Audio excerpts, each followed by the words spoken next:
कि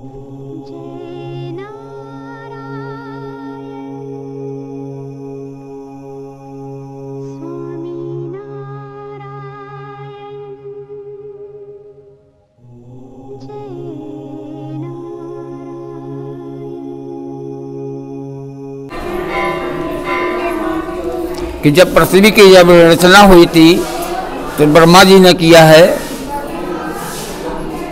और ब्रह्मा जी के तपोबल से मनु शत्रुपा का अवतार हुआ है।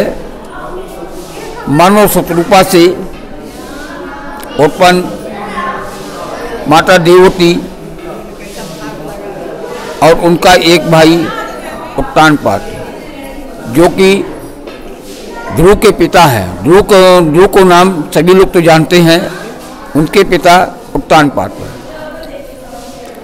और माता देवती जी की शादी कर्दम ऋषि जी होती है और उनके तपोबल से 9 कन्याएं और एक भाई कपिल मुनि। 9 कन्याओं में से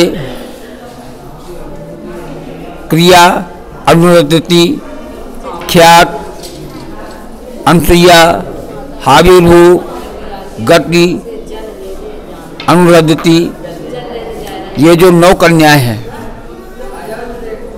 9 कन्याओं की शादी ब्रह्मा जी कन्यादान लेते हैं। कर्दम ऋषि जी माता देवती से बोले कि मैं तो जंगल के लिए प्रस्थान कर रहा हूँ। तो माता देवती बोली कि ये 9 कन्याओं की शादी पहले आप कर दीजिए, इसके बाद मैं भी जंगल के प्रस्थान करना चाहती हूँ। कर्दम ऋषि जी ने ब्रह्मा जी को याद किया। ब्रह्मा जी साक्षात प्रकट हो गए,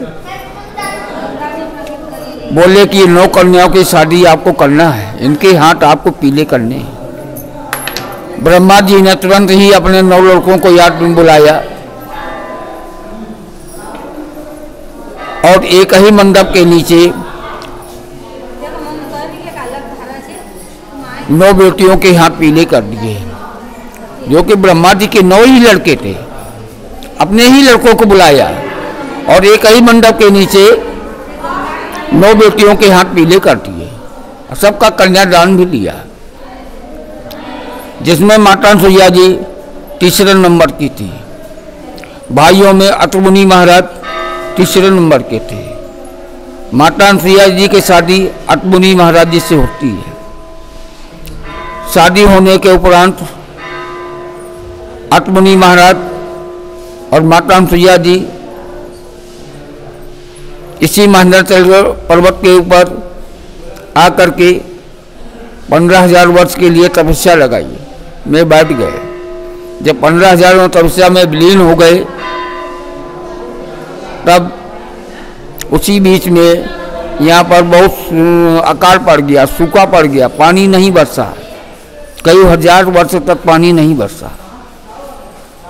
जब माता अनसुईया जी की तपस्या और अत्रि मुनि महाराज जी की तपस्या जब समाप्त होती है, तो देखा का यहाँ पर पानी नहीं है, सूखा पड़ा हुआ है। तब माता जी की परीक्षा लिया।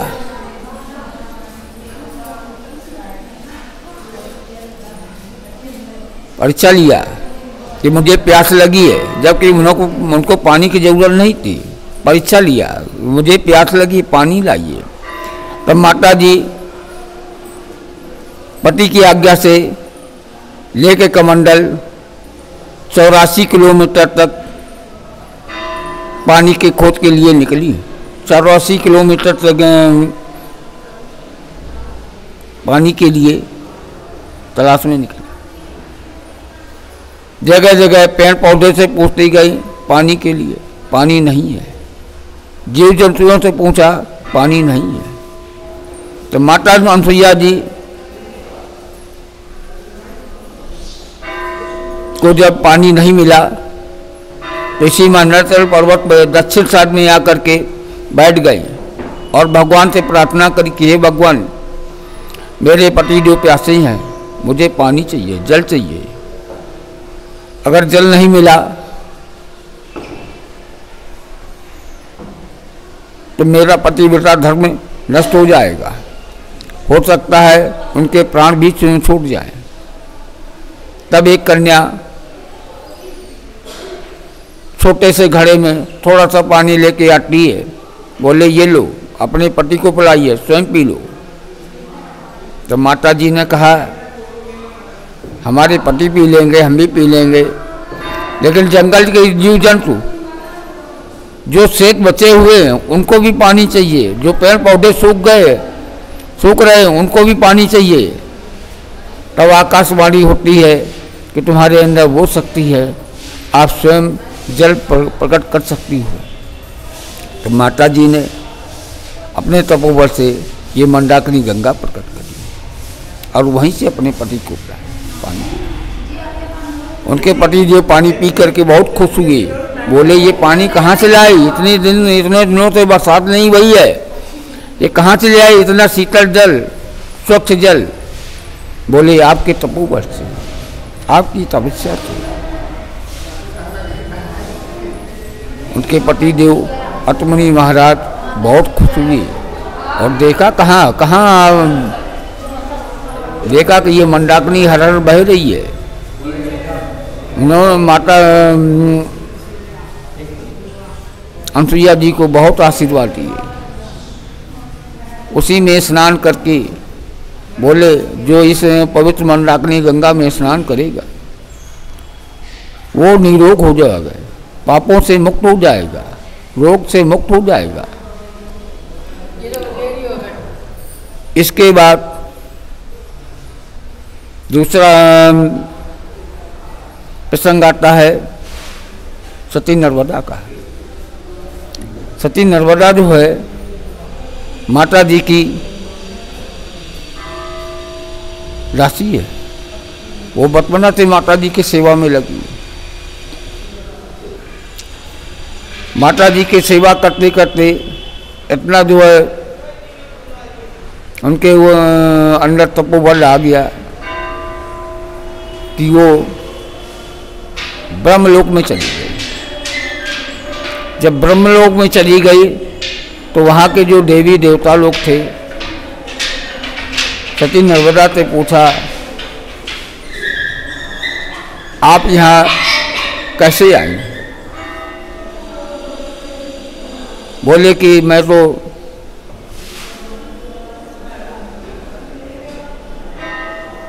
आप सभी लोगों के तपोबल से मैं भी यहाँ पे आ गई।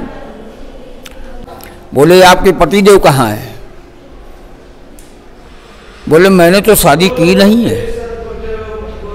बोले यहाँ पर पति के बिना पति के कोई भी नारी नहीं रह सकती है। अगर कोई पति साथ में होता है तो चल जाता है, आप मृतलोक में जाइए। सती नर्मदा जो है माता जी के पास पुनः वापस आ जाती है। बोले माँ मेरे लिए वहाँ पर कोई स्थान नहीं है। वो कहते कि बिना पति के यहाँ कोई नहीं रहेगा, मेरे लिए कोई बात दे दो। माता जी ने कहा, बोले ठीक है, सूर्य उदय होने से पहले जो भी व्यक्ति मिल जाए उसको ये वरमाला डाल देना और शादी कर देना। ये जो सामने मंदिर है शिव जी का, वहाँ पर आप जो पूजा करने के लिए नित्य तो आप जाती हो? बोले ठीक है। सती नर्मदा जो प्रातः काल सूर्य उदय होने से पहले माला ले करके उसी शिव मंदिर की पूजन के लिए चल देती है। तो जैसे ही सीढ़ियों पर चढ़ने लगी मंदिर के, तो वहीं पर कुरकुट ऋषि, पहले ये राजा थे, राजा होने के बाद फिर ये बैराग हो गया, संत हो गए। संत हो जाने के बाद में किसी एक गलत नारी का संगम हो गया, इनका तपोबल छील हो गया, शरीर में कुष्ठ रोग हो गया। ये सीढ़ियों पर बैठे जो चिल्ला रहे थे, तो सती नर्मदा जब पहुंच गई, देखा का माता जी ने जो कहा है उनको पालन किया। उन्हीं को जो है गले में माला डाल दिया और दंडवत प्रणाम कर लिया। शिव जी की पूजा करके अपने पति को लेकर के अपनी कुटिया में पहुंच गए। निष्पक्ष सेवा करती रही। होते करते काफी दिन हो गए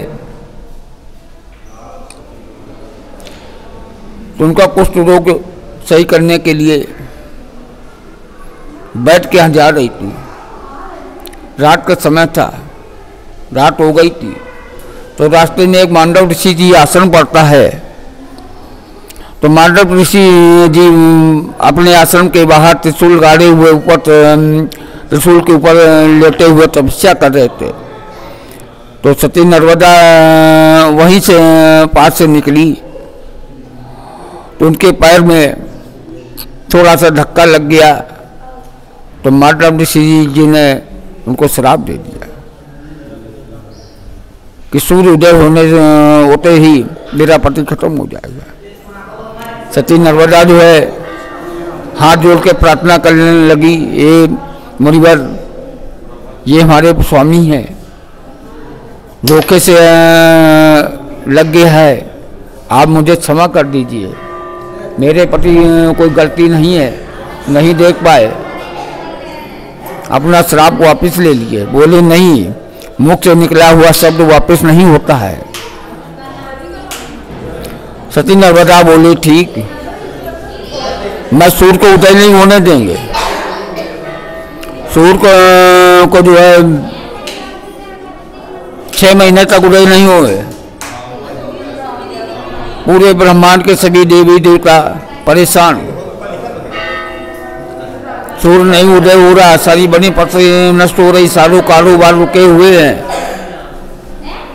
सभी लोगों ने कहा कि सती नर्मदा का ये काम है और वो ऐसे मानेगी नहीं। माता अनसुईया जी के शिष्य सभी लोग माता जी के पास चलो। सभी लोग जो है ब्रह्मा विष्णु महेश और जो भी नारद जी जो भी देवी देवता थे माता जी के पास आए। माता जी से अपनी अर्जी लगाई, अरदास किया कि ये आपकी शिष्या है, वो आप ही से मानेगी। तब माता अनसुईया जी, शंकर जी, ब्रह्मा जी, विष्णु महेश सभी लोग जो है माता जी से कहा कि आपकी दासी सूर्य के पकड़े हुए और सारे ब्रह्मांड के सभी लोग परेशान हैं। माता जी साथ में गई, सभी शंकर जी, ब्रह्मा विष्णु महेश और भी थे, माता जी के पास गए।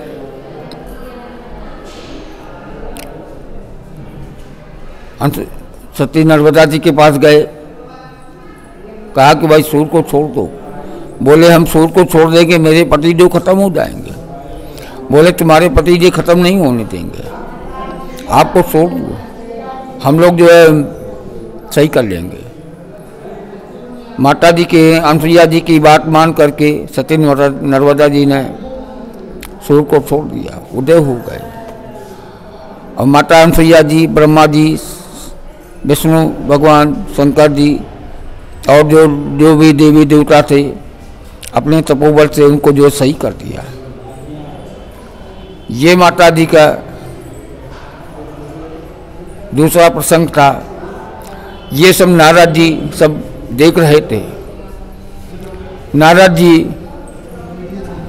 जा करके ब्रह्मलोक में तीनों देवियों से बताया कि आपसे बड़ी पतिव्रता नारी माता अनसुईया है। तो उनके मन में बड़ी इच्छा हुई, बड़ी घमंड हुई कि हमसे बड़ी पतिव्रता नारी माता अनसुईया है, वो मृतलोक में है, हम लोग ब्रह्मलोक में है। अपने अपने पतियों से उमा रमा और ब्रह्मानी अपने अपने पतियों से कहा कि जाइए उसका सत्य दिखाइए जा करके। तो सभी तीनों लोगों ने, ब्रह्मा जी, शंकर जी, विष्णु भगवान ने कहा कि वो साधारण नारी नहीं है, कहीं ऐसा ना हो कि वो हमको भी बंदी बना ले। तो तीनों लोगों ने जिद कर लिया कि नहीं, उसको जाइए, उसका किसी भी तरीके से उसका जो सत्य दिखाइए, वो मृतलोक में है, हम लोग ब्रह्मलोक में हैं। वो हमसे बड़ी पतिव्रता नारी कैसे है, उसका सत्य दिखाइए। तीनों लोगों ने जो है बोले ठीक है मैं जा रहा हूँ। तीनों लोग जो है कि साधु का रूप बना करके माता सुइया जी के पास आते हैं। बोले माता मुझे को भूख लगी है, खाना दो। माता जी के बाद जो भी भोजन था तुरंत तैयार किया और लेकर के थाली में आ गई। बोले इस तरीके से भोजन नहीं। बोले फिर कैसे? निर्वस्त्र, शरीर में कोई भी कपड़ा नहीं होना चाहिए। माता जी ने बोला कि ये तो साधुओं का लक्षण नहीं है। आप कौन हैं? अपने दिव्य दृष्टि से देखा कि वही हैं जो कि हमारे कन्यादान लिए थे। ब्रह्मा जी हैं, शंकर जी हैं, भगवान विष्णु है। बहुत खुश होकर के बोले आइए ठीक है मैं आपको मैं भोजन कराती हूँ। अपने तपोबल से 6 महीने के बालक बना दिए और अपने पास अपना भोजन कराया। 6 महीने तक बीत गए, जो कहते छोटे छोटे बालक बने रहे। अब उमा रमा ब्रह्माणी तीनों देवियां परेशान कि मेरे पतिदेव अभी तक वापस नहीं आए। नारद जी से पूछा कि हमारे पतिदेव कहाँ है? बोले आप ही ने तो भेजा था माता जी अनुसुईया जी के पास। वो 6 महीना के बालक बने हुए पड़े हुए हैं। तो उमा रमा और ब्रह्माणी माता जी के चरणों में आती हैं, अपनी गलती को क्षमा मांगती हैं, मेरे पति को आप दे दीजिए। माता जी ने कहा कि आपके पति तो सामने लेटे हुए हैं, अब ले लो, उठा लो। अब तीनों देवियों आपस में आत्मन्यत करती हैं कि कौन हमारे पति है। उमा कहती हैं कहीं हम ब्रह्मा जी को न ले लें। ब्रह्मानी कहते हैं कहीं हम शंकर जी को न ले लें। लक्ष्मी जी कहती हैं कि हमको कहीं हम जो है ब्रह्मा जी को न उठा लें कि हमारे गलत न हो जाए हम। इसी तरीके तीनों लोग आसमान से ऊपर गए। बोले माँ हम पहचान नहीं पा रही हमारे पति कौन है, हमारे पति हमको वापस कर। माता जी ने अपने तपोबल से फिर उनको जो करते हो तैयार कर दिया। बोले ये इतने में आत्मनी महाराज जी आता करते हैं। बोले ये देखिए आपके 3 लड़के और 3 बेटियां हैं, 3 बहुएं आ गए। घर में आप जो कायदे से आना पर खास करके आना, क्योंकि आपके 3 बहुएं आ गई हैं। बहुत बहुत खुश हुए। जब इतना आशीर्वाद दे करके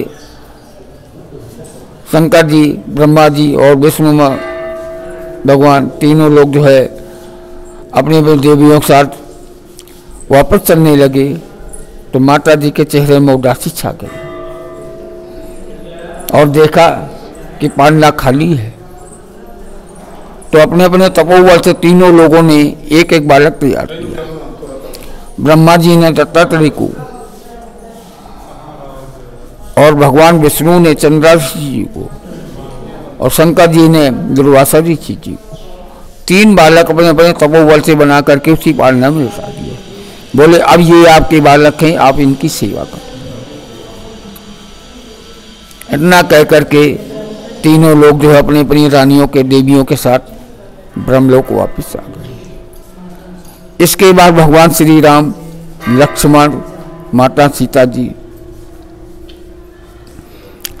माता जी से और अतमुनि महाराज जी से शिक्षा प्राप्त करी। माता सुइया जी ने माता सीता जी को पतिव्रता धर्म के विषय में बताया और पति के सेवा सत्कार के लिए बताया। भगवान श्री राम को अतमुनि महाराज जी ने प्रजा के पालन के विषय में बताया, धर्म के विषय में बताया। इस तरीके से माता सुइया जी ने और अतमुनि महाराज जी ने सभी संतों को उद्धार किया। बस दास यहीं से अपनी वाणी को समाप्त करता है। सब धरती कागत करूं, लेखन सब बढ़ रहा है, 7 समुद्र की मति करूं, गुरुकुल निखारने जाऊं। इस परमात्मा का गुणगान कोई भी संत दास के बस की बात तो नहीं है, कोई भी संत इसको पूरा नहीं कर पाया। दास को अपनी वाणी से यही समाप्त कर। हरि ओम।